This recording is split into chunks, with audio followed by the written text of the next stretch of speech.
ये system of linear equation हम लोगों को डिस्कस करना है।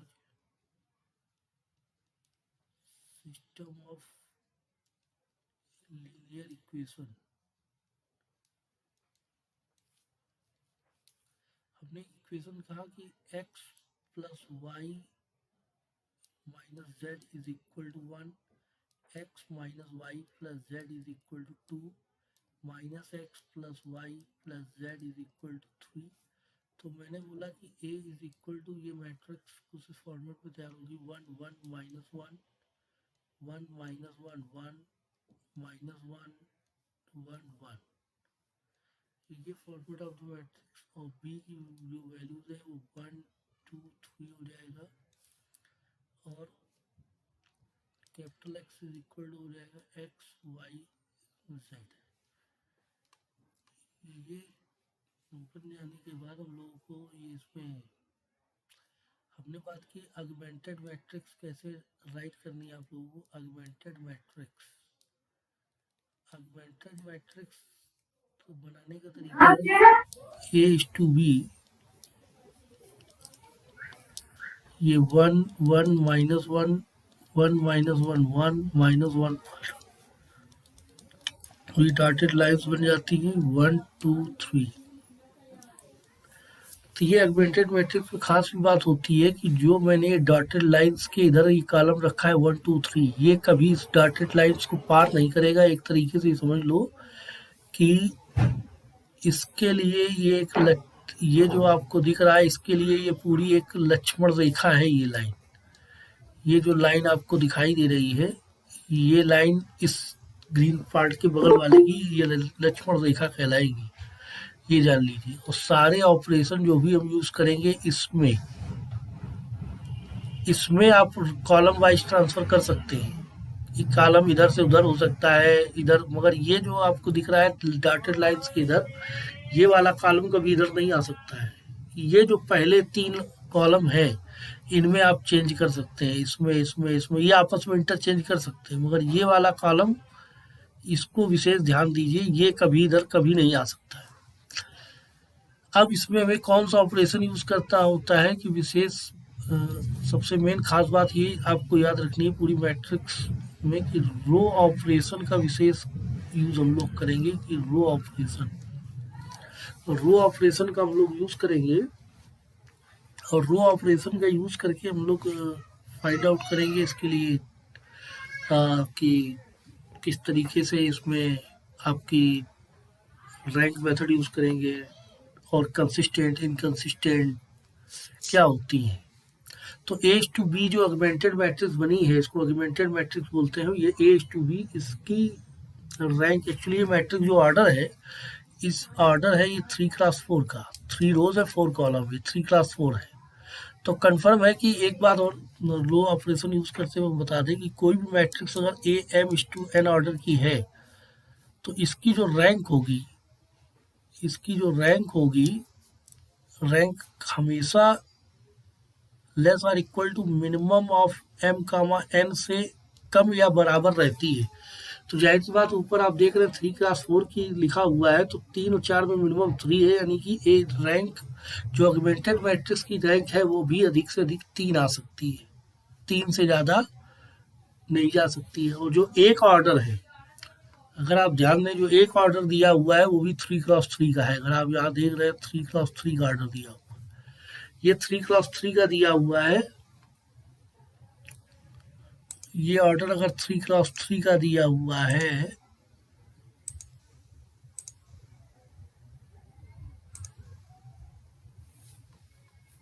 तो आप देख रहे होंगे इसमें, तो एक कंफर्म है कि जो ऑगमेंटेड मैट्रिक्स बनी है आप रैंक A/B ये M×N, इसमें भी यही रूल लागू होगा कि ये मिनिमम ऑफ M, N में आएगी। तो आप देख रहे हैं यहाँ पर 3x4 है और जो एक मैट्रिक्स है वो भी 3x3 की है, तो इसकी भी अधिक से अधिक रैंक 3 आ सकती है, उसकी भी अधिक से अधिक रैंक 3 आ सकती है। तो रूल क्या कहता है, क्या रूलिंग है इसके लिए, रैंक मेथड क्या कहलाता है सिस्टम ऑफ लीनियर इक्वेशन के लिए, रैंक मेथड क्या है, क्यों इम्पोर्टेंस है इसका। तो रैंक मेथड में हम लोग बात करते हैं कि दो बातें आती हैं सोल्यूशन निकालने के लिए, एक तो कंसिस्टेंट सोल्यूशन और आता है इनकंसिस्टेंट सोल्यूशन। कंसिस्टेंट सोल्यूशन में दो बातें होती हैं, एक तो यूनिक सोल्यूशन की बात की जाती है और इनफाइनाइट सोल्यूशन की बात की जाती है। इनकंसिस्टेंट में सिर्फ एक बात होती है, वो भी नो सोल्यूशन की। इसमें यूनिक और इस तरीके का कोई फॉर्मेट नहीं होता है, सीधे नो सोल्यूशन की बात की जाती है। अब ये सवाल ये आता है कि ये तो हो गया आपका इनकंसिस्टेंट नो सोल्यूशन या यूनिक सोल्यूशन जो भी था। अब ये आता है कि यूनिक सोल्यूशन या कब होंगे, तो इसके लिए रैंक मेथड में ये रूल बताया गया है। आपको ये रूल विशेष याद रखना है कि रैंक ऑफ ऑगमेंटेड मैट्रिक्स अगर इस रैंक ए की इक्वल आती है, ध्यान रहे ये नोटेशन जो मैंने लिखा है, ये नोटेशन डिनोट कर रहा है रैंक ऑफ ए को। तो rank of A to B is equal to rank of A, यानी कि ये दिया हुआ है आपका इक्वल दिए हुए है, रैंक मेथड दिया हुआ है। और अगर ये बराबर आ जाता है नंबर ऑफ वेरिएबल की, नंबर ऑफ वेरिएबल्स की, अगर ये रैंक यानी ऑगमेंटेड मैट्रिक्स की रैंक और ए की रैंक और नंबर ऑफ वेरिएबल्स, जैसे ऊपर मैंने एग्जांपल डिस्कस किया है, उसमें ए की रैंक ए का ऑर्डर 3 क्लास 3 है और ऑगमेंटेड मैट्रिक्स जो है उसका ऑर्डर 3 क्लास 4 है। अगर इन दोनों की रैंक 3 आ जाए और चूंकि नंबर ऑफ वेरिएबल भी 3 है एक्स वाई जेड, तो इस शर्त में ये रूल कहता है देन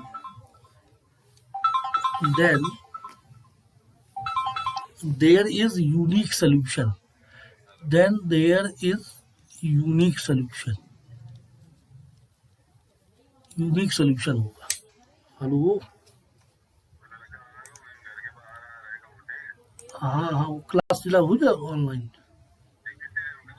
अरे बस 2 मिनट को।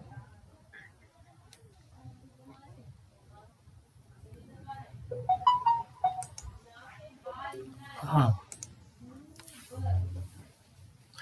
तो then there is unique solution. और क्या है इसमें, ये तो आपको समझ में आ गया होगा कि ऑगमेंटेड मैट्रिक्स रैंक ए अगर ये नंबर ऑफ वेरिएबल की इक्वल हो जाए। फिर दूसरी बात, दूसरा रूल क्या कहता है कि rank of A to B अगर इक्वल हो जाए इसकी और ये less or equal to less than हो जाए नंबर ऑफ वेरिएबल की। ध्यान रहे कि ऑगमेंटेड मैट्रिक्स की रैंक और रैंक ए ये तो बराबर होना ही चाहिए। शर्त अब ये आती है कि अगर नंबर ऑफ वेरिएबल की इक्वल हो जाता है तो यूनिक सोल्यूशन हो जाता है। अगर ये नंबर ऑफ वेरिएबल से कम हो जाता है तो तब क्या बोलते हैं, then there is infinite solution, then there is infinite solution. तब हम कहते हैं कि वहां पर इनफाइनाइट सोल्यूशन है। अब ये तो बात हो जाती है कि रैंक ये तो दिया हुआ है कि augmented matrix number of variables, then there is infinite solution. No solution की बात कब होती है, जब हम ये कहें कि रैंक ऑगमेंटेड मैट्रिक्स की रैंक इसके इक्वल नहीं है, यानी ऑगमेंटेड मैट्रिक्स की रैंक रैंक ए के इक्वल नहीं आ रही है, यानी ये दोनों में अंतर है कि रैंक ए की, तो तब हम उस सिचुएशन में बोलते हैं कि देयर इज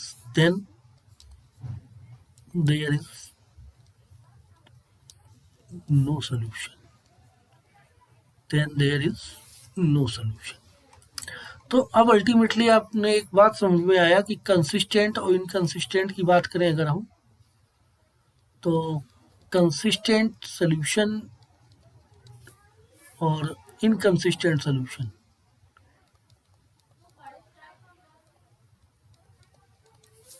इसमें दो बात, इसमें ये बात और इसमें एक ये बात की जा रही है कि रैंक ऑगमेंटेड मैट्रिक्स की रैंक और रैंक एक इक्वल होनी चाहिए, तब हम कहेंगे कि कंसिस्टेंट है। और इसमें एक ही बात कही जाती है कि भाई दो बातें हो सकती हैं कि दो वैल्यूज या तो इक्वल हो या इक्वल ना हो। तो अगर इक्वल है तो कंसिस्टेंट, इक्वल नहीं है तो इनकंसिस्टेंट। तो यानी इक्वल है तो उसमें दो बातें आती हैं, अगर इक्वल है तो उसमें कंसिस्टेंट में दो बातें निकल कर आती है। तो इसीलिए बताया जाता है कि अगर इक्वल टू या लेस देन, यहाँ पर नंबर ऑफ वेरिएबल और यहाँ पर भी नंबर ऑफ वेरिएबल। अगर नंबर ऑफ वेरिएबल से कम है तब बात आती है, नंबर ऑफ वेरिएबल के इक्वल है तो उस सिचुएशन में बात आती है। तो हमें मेन और ऑगमेंटेड मैट्रिक्स में और वर्किंग मेथड ये है, इसका वर्किंग मेथड ये होता है कि आप RREF, ये पहली बार हम नाम यूज कर रहे हैं, रो रिडक्शन इक्विवेलेंट फॉर्म, इसको बोलते हैं row reduction equivalent form RREF, इसका यूज करेंगे। यानी कि रो ऑपरेशन यूज किया जाएगा। रो रिडक्शन इक्विवेलेंट फॉर्म कहते हैं कि A11 उसके नीचे 0, A22 उसके नीचे 0, A33 3। ये एक रिडक्शन मेथड है, आप ऑगमेंटेड मैट्रिक्स में हम लोग यूज करेंगे। यानी इस रो रिडक्शन का यूज हम लोग ऑगमेंटेड मैट्रिक्स में करेंगे। ऑगमेंटेड मैट्रिक्स में यूज करके हम ऑगमेंटेड मैट्रिक्स की भी रैंक पता लगाएंगे और ए की भी रैंक पता लगाएंगे। उस प्रॉब्लम को हम लोग डिस्कस करेंगे और किस तरीके से उसकी रैंक निकाली जाएगी और क्या मेथड रहता है उनका, ये भी हम लोग डिस्कस करेंगे एक एग्जांपल के तौर पे कि कैसे ये निकाला जाता है कि यूनिक सॉल्यूशन है कि इनफिनिट सॉल्यूशन है, क्या है, और देखेंगे कैसे वैल्यूज फाइंड आउट की जाती है। जैसे एग्जांपल दिया हुआ है, एक एग्जांपल है, बहुत ही सिंपल सा एग्जांपल है कि x plus y plus z is equal to 6 और x plus 2y plus 3z is equal to 14 और x plus 4y plus 7z is equal to 30। तब इसमें a जो बनेगी हमारी वो आपको दिख ही रही होगी 1 1 1 1 2 3 1 4 7, 3 क्रॉस 3 की मैट्रिक्स है। बी जो बनेगी आपकी 6 14 30 और एक्स दिया हुआ है वो आपको दिख ही रहा होगा एक्स वाई जेड। अब हम लोगों को इसी में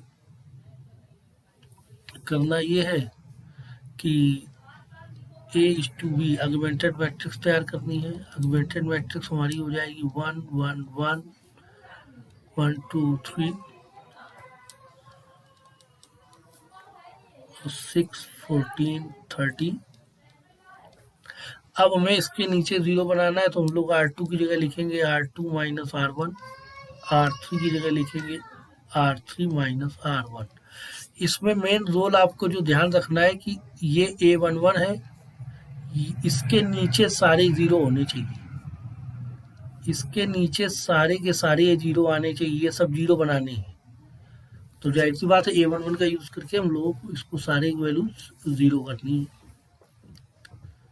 अब R2 ये हो गया। अब ये मैट्रिक्स किसमें क्या कन्वर्ट हो जाएगी, ये तो 1 0 0 होना है, ये 1 1, ये 6 हो जाना है, ये तो 1 हो जाएगा, ये 2 हो जाएगा, ये 4 यानी कि ये 3 हो जाएगा, ये 6 हो जाएगा और ये 14 6 यानी 8 हो जाएगा, 30 6 24 हो जाएगा। इस तरीके का फॉर्मेट तैयार हो जाना है।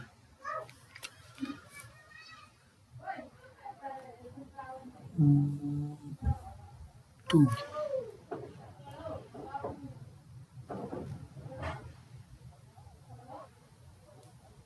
3 6 आ जाएगा। इसके बाद हम लोगों को, अब पता ही आप लोगों को क्या करना होता है, हमने A11 के नीचे 0 बना लिया है, पहले ही ये काम कर लिया। अब हमारा इस पे फोकस है, इसके A12 पर ये A12 लिखा हुआ है और A12 के नीचे यानी इसको 0 बनाना है, इसको 0 बनाना है, ये काम करना है। अब ये कैसे होगा, तो ये हमने लिखा R3 की जगह हम लोग क्या कर सकते हैं, R3 माइनस 3R2। तो मैट्रिक्स में क्या चेंजमेंट हो जाएगा आप देख ही रहे होंगे। ये जो मैट्रिक्स है ये आपकी 1 1 1 6 0 1 2 8 0 3 0 0 0, ये एगमेंटेड मैट्रिक्स। अगर ध्यान दीजिए तो ये इसको अगर आप ध्यान दें तो ये ए वाला पार्ट है, ये ए के लिए था, ये एक वाला पार्ट है, ये ए का पार्ट है और ये हमारा कांस्टेंट था, ये ए का पार्ट है और इसको दोनों को मिला दे तो ऑगमेंटेड मैट्रिक्स बन रही है। अगर आप एक सेकेंड के लिए इसको ये येलो कलर से कर रहे हैं, आप ये समझिए इसको हम एक सेकेंड के लिए भूल जाते हैं कि ये नहीं है, तो यानी जो बचा हुआ पार्ट है वो ए है। ए की रैंक आपको दिखाई दे रही कि 2 हो जा रही है, ए की रैंक कितनी हो जा रही है, 2 हो रही है, यानी कि रैंक ऑफ ए की वैल्यू 2 आ रही है। अब येलो से जो हमने हाईलाइट किया हुआ है, अगर इस पार्ट को भी शामिल कर लें यानी ऑगमेंटेड मैट्रिक्स की बात करें तो उसमें भी आपको दिख रहा है कि ऑगमेंटेड मैट्रिक्स की भी रैंक 2 दिख रही है। तो अब आपको दिख रहा है कि इसका मतलब है कि rank of A to B is equal to rank of A की इक्वल तो आ रही है मगर less than number of variable है, क्योंकि नंबर ऑफ वेरिएबल कितने हैं, 3, और यानी ये 2 आ रहा है। It is implies that there is infinite solution.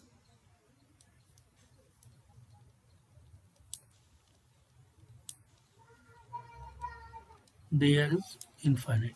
सवाल ये आता है कि अब इनफाइनाइट सोल्यूशन है, मगर अगर हमें ये पता लगाना हो कि कितने इंडिपेंडेंट इनफाइनाइट सोल्यूशन होंगे, how many independent infinite solution, ये बहुत कंपटीशन में पूछा जाने वाला है। आप लोगों के एग्जाम में नहीं पूछा जाता है मगर कंपटीशन में बहुत क्वेश्चन पूछा जाता है कि how many independent infinite solution,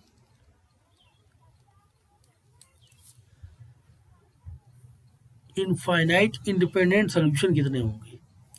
तो इसमें एन हम लिख रहे हैं, इसको हम नंबर ऑफ वेरिएबल बोल रहे हैं, आर हमने बोला हुआ है रैंक ऑफ ए को, तो यानी कि जो फार्मूला होता है इसके लिए वो होता है एन माइनस आर प्लस 1, ये फार्मूला चलता है।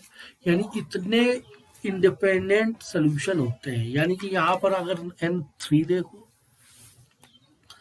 तो 3 में 2 कम हो जाएगा, यानी 1 प्लस 1 यानी 2, यानी कि 2 independent solution, infinitely independent solution. Okay, कैसे निकाले जाते हैं, सवाल अब ये आता है कि किस तरीके से हम लोग इनफाइनाइट सोल्यूशन को फाइंड आउट करते हैं। इसको निकालने का ये मेथड ये होता है कि आपके पास 2 आया है, रैंक ऑफ ए 2 आई है, नंबर ऑफ वेरिएबल है 3, जो 3 नंबर ऑफ वेरिएबल है, 2 रैंक है, यानी कि 1 का गैप आ रहा है, यानी एक कांस्टेंट आपको लेट करना पड़ेगा, एक कोई कांस्टेंट को एज्यूम करना पड़ेगा। ये जो एक्स वाई जेड दिए हुए हैं, जिसकी इच्छा हो, आपको जिससे ज्यादा मोहब्बत हो उसको आप लेट कर सकते हैं। X y z, x y z में आप किसी को एक को लेट कर सकते हैं। हमने माना जेड को सी मान लिया, क्या लेट कर लिया, सी। तो अगर जेड को हम सी लेट कर लेंगे तो क्या हो जाएगा, उसको जेड को अगर हम सी लेट कर लेते हैं तो फिर हमारे पास सीन हो जाएगी जो ये रिडक्शन आ गया था, रिडक्शन रिड्यूस्ड होने के बाद, जरा ध्यान दीजिएगा, इस मैट्रिक्स से मतलब है जो रिड्यूस्ड हो गई है। ये जो मैट्रिक्स रिड्यूस हुई, अब हम इस पे काम करेंगे। तो अगर आप इसको ध्यान से देखेंगे तो ये कुछ इस तरीके से मैट्रिक्स नजर आ रही है। x plus y plus z is equal to क्या बोलते हैं 6 और y plus 2z is equal to 8 और आपने z को c मान दिया है, तो यानी कि it is implies that y की वैल्यू 8 माइनस 2c और y और z की वैल्यू रख देंगे तो 8 minus 2c plus c is equal to 6 यानी x is equal to minus c यानी कि c माइनस 2 हो जाएगा। यानी कि जो सोल्यूशन आएगा x y z का वो एक्चुअली इस टाइप में रहेगा।